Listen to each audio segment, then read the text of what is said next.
May napansin ako, marami pa rin ang sumisimba sa Pilipinas ngayon, pero parang may kulang.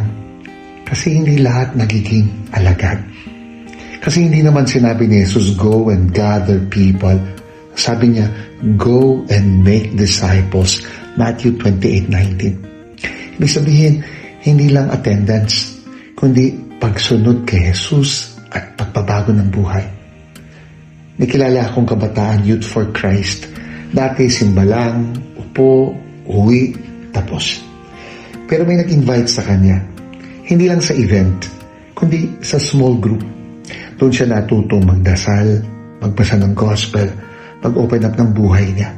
After some time, hindi lang siya nagbago. Siya na ngayon ang nag-aalaga ng iba.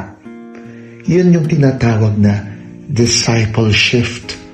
Mula attendance to transformation, mula crowd to a disciple.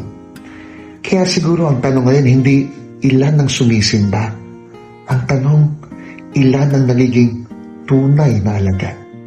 Kasi hinahamon na tayo ng panahon, hindi seating capacity, kundi sending capacity.